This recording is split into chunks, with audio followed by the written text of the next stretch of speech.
Okay, great.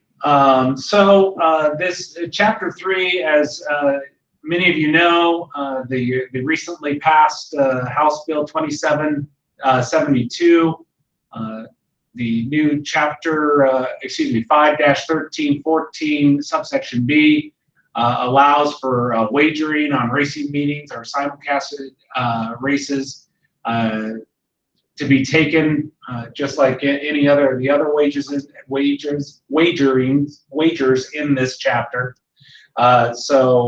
We came up with Article 3 to address that, as well as the technology requirements around mobile wagering or internet wagering on simulcast pari-mutuel races. Excuse me.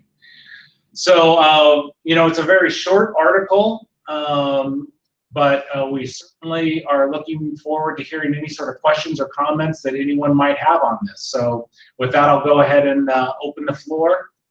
Just use your raise hand function to indicate you'd like to make a comment.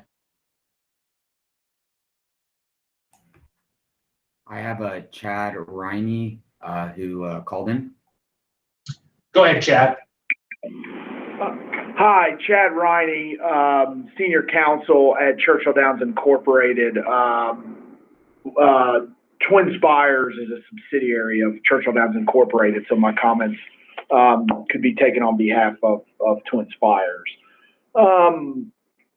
Thank you for the opportunity to review and provide some feedback on these rules. And I think high level comments from our review of this rule, I think relate more to, I guess, not necessarily the structure, but maybe the mechanism by which the expansion of pari-mutuel wagering to online is being affected. And I think there are, a number of factors we would like to raise and call to the department's attention, just in consideration of moving forward with this type of expansion. And I think that starts with sort of an inherent difference between sports wagering and advanced deposit wagering. Sports wagering, as you know, is limited to intrastate operations pursuant to applicable legal requirements. But unlike sports wagering, interstate wagering on horse racing is explicitly permitted by federal legislation, particularly the Interstate Horse Racing Act. And with that in mind, and seeing the existing structure of Arizona's pari-mutuel wagering laws, including the express prohibition against taking wagers through any other method than telephone, I think it's our thought that this type of expansion and regulation of pari-mutuel wagering would likely be done more effectively, economically, and maybe in a less complicated fashion by enacting it through the pari-mutuel laws and regulations, as opposed to the the event wagering regulations. I think that will help address a number of things. I think, maybe one that I think is pretty important, and operating in the pari-mutuel industry, we tend to encounter a lot, and that is, making sure that any regulations governing pari-mutuel activity don't run afoul of the Commerce Clause's prohibition against discriminating against or unduly burdening interstate commerce. So at high level, I think that's one thing to consider.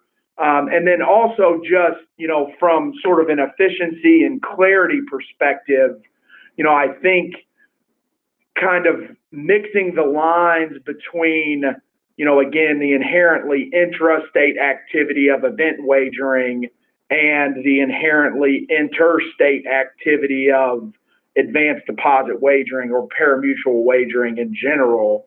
I think crossing the lines and where those regulations live and where the requirements are could create a lot of confusion, I think, not only from an operator's perspective, but also I think from, a regulator's perspective and a consumer's perspective. So, I don't want to take up too much time, but, I think high level, those are kind of our initial thoughts and reactions on reviewing Article 3 and how it interplays with the pari-mutuel statutes and the event wagering regulations, which I think is also further highlighted by, a question of how will these wagers be treated,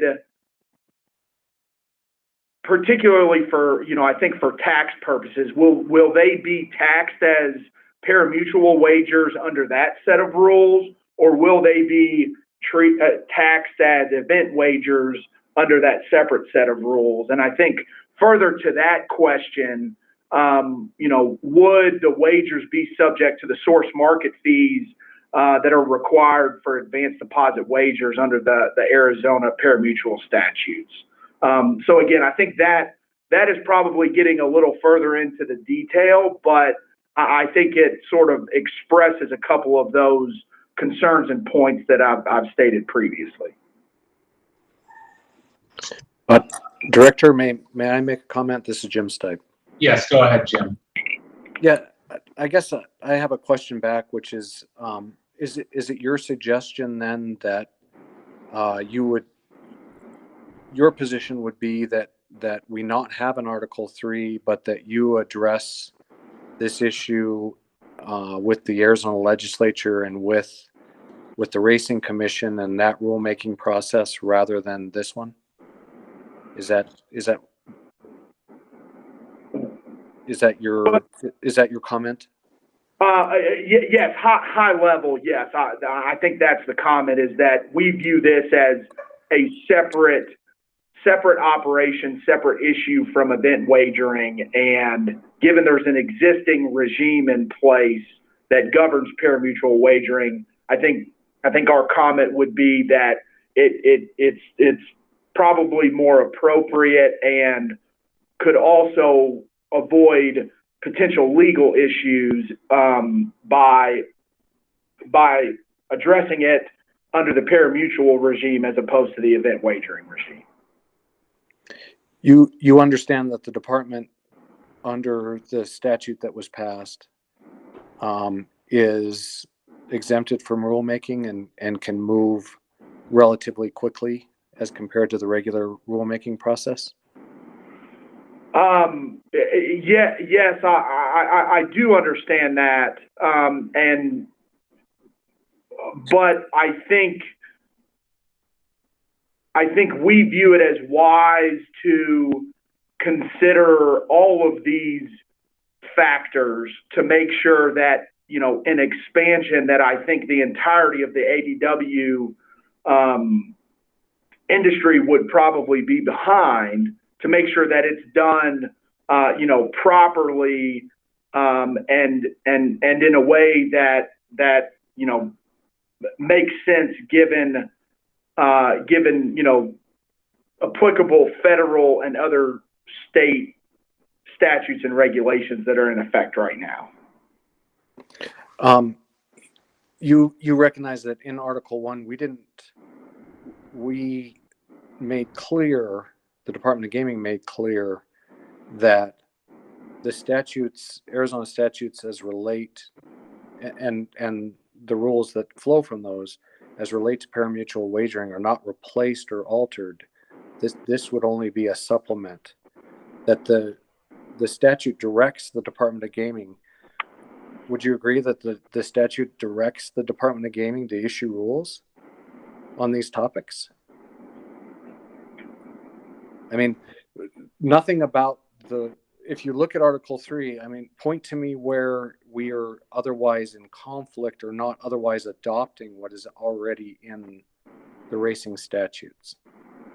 Well, I think there is a clear conflict and potential for confusion here because the ADW regulations, the parimutuel statutes include within them a specific provision that requires ADW wagers be taken solely through means of telephone. You've read the statute that was recently passed? Are you talking about Section 5112? Title 5, Section 112? No.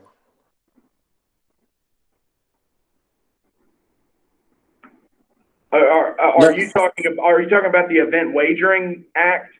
Yes, I am. I'm talking about the section that we're here to talk about, which is 1314B. Yeah, yes, understood. And I guess it says it says notwithstanding Section 5-112. Well, yes, I know that it says that, and I think in reading that Section 1314, I think given it's included in the Event Wagering Act, and it speaks of wagering on horse races. Racing meetings or simulcast races may be made, offered or received through means that other wagers allowed by this chapter are made. And I think from our view, the intent of that was likely to allow or to open the door for sports event wagering operators to include racing meetings or simulcast races in their offerings, of course, subject to compliance with the Interstate Horse Racing Act, as opposed to, I think the way we view this is an expansion on the existing ADW operations under Arizona's existing laws and regulations. I see. So your position is that this is really about what event wagering operators can offer, as opposed to what racing meeting permittees and the state can do. Okay. Well, yes. I think that's how I've interpreted that. Okay. So you're saying that our Article 3 doesn't belong here because to do what we're talking about in Article 3 would have to be done by the Arizona legislature and with the Arizona Racing Commission in a legislative and in a legislative context and in a racing commission rulemaking context, and not here. Am I summarizing that fairly? High level, yes. I mean, I don't think I'm versed well enough to speak to. I'm not an Arizona attorney. I'm not versed well enough to speak to what the exact process would be. But I think high level, the idea that it should occur under the racing component as opposed to the event wagering component is correct. And that this 1314B is really about event wagerers and not about permittees. Yes. Okay. And I because I think, going back to some of the confusion that could arise here, I think the question would become, what type of license would you need to offer mobile parimutuel wagering? Because it's under the event wagering rules, would you have to have an ADW license from the racing division? And then would you also have to, get some sort of license under the event wagering laws and regulations to proceed with conducting that activity. Well, I would just point out again that we didn't change any of the racing. This is just a supplement to what otherwise is required by the racing statutes. But I think we understand, at least I understand your comment that this really isn't about that anyway. So I guess, I would be very interested to hear what everybody else's views are on that. Do you plan to submit a written comment as well to this effect? Yes. Okay. Is there, in order for an event wagering operator to offer parimutuel the way you say that this statute would allow, what can you include in your comment what they have to comply with? Like, what would we have to write in a rule to allow that to happen? To allow an event wagering operator to conduct mobile parimutuel wagering. Am I understanding that question correctly? Yeah, because that's your reconciliation of the language that's in the statute. And so we need to be given the opportunity to evaluate what we'd have to do to reconcile that way. Understood. And I think that though is one of the questions that we had after reading this. Is does this open up the ADW space to anyone that has an event wagering license? Well, I understood that to be your position and that we needed to look elsewhere for the rest of this. So with that, I just need to know what we would have to address. I'm not sure I fully follow that, because I think it's more our position that event wagering and advanced deposit wagering have an inherent difference, in that one is intrastate, one is interstate. And I think there could be a lot of issues, in addition to confusion, that arise when you subject the interstate activity of advanced deposit wagering to a set of rules that is crafted and intended to govern an intrastate activity like event wagering.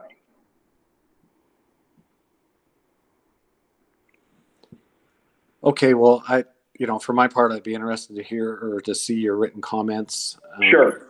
And suggestions. Sure. And certainly I would welcome hearing from anybody else on these topics, for my part. Very good. Yes, we plan on submitting a written comment, and between now and submission, we'll try to address some of these things as best we can, given the limited time frame. But thank you for the questions and the time for considering our comments here. Thank you. Thank you. I really appreciate it. Next, Andrew Winchell submitted a public request to speak. Hi, this is Andrew Winchell from FanDuel. Just wanted to jump in, and we have other colleagues who may be able to speak on this as well. But I think to provide some clarity on the intent of the legislature, in working with them, we were of the belief that 5-1314B, which withstood Section 5112, would allow those entities who are licensed as ADW providers to expand their offering to not be restricted only to telephone wagering, but be able to utilize mobile and online devices in order to have process parimutuel wagers on horse racing. But to go beyond that, were expecting that there'd be updates to the existing parimutuel regulations, which would be modernized to reflect that, rather than, which it appears here, the application of event wagering standards to ADW provision. Specific, some specific call-outs would include, for example, the requirement to place a server in state to process the wagers.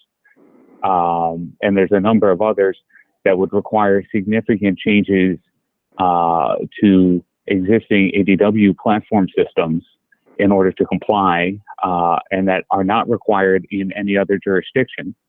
And to kind of point out to that fact, there's numerous states that have both ADW horse racing and mobile sports wagering. And in none of those other states do they require them to meet the same technical standards or provide a combined regulatory structure.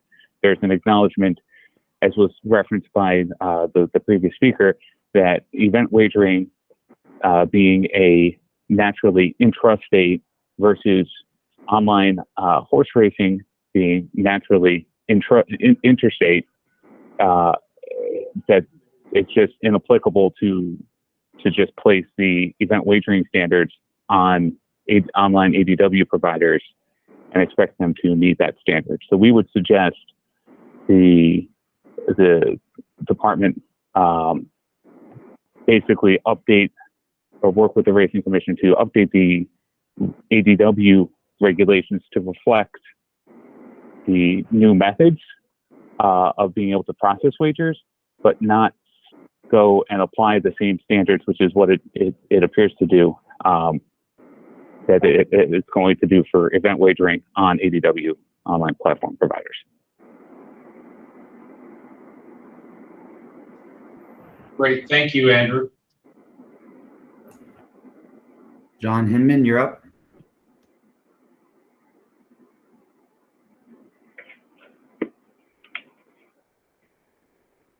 It looks like he lowered his hand. Okay. Sorry. I did raise my hand and I lowered it. I didn't realize I was on mute. My colleague Andrew covered off most of my comments. I just wanted to reiterate, because I think that there was some confusion earlier.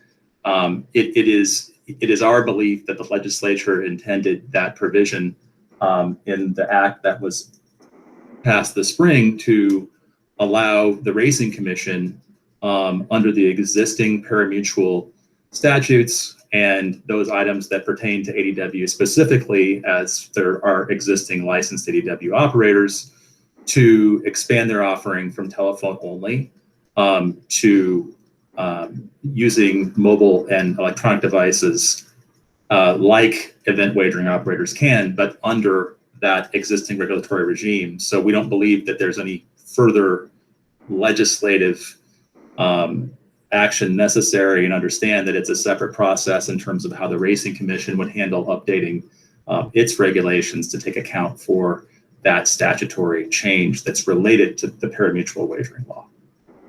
Thank you. Thank you, John.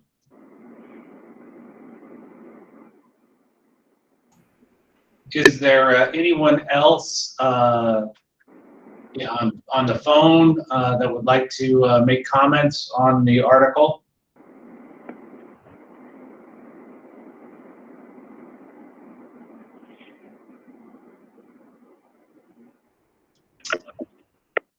All right, any other questions or comments on here?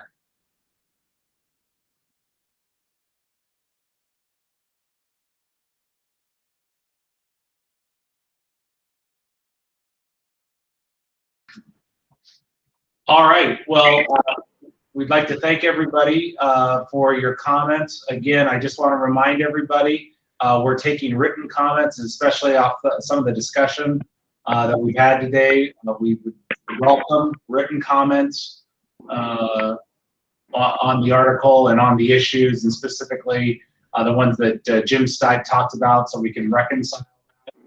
Public comment will be open till 11:59 p.m. Pacific this evening.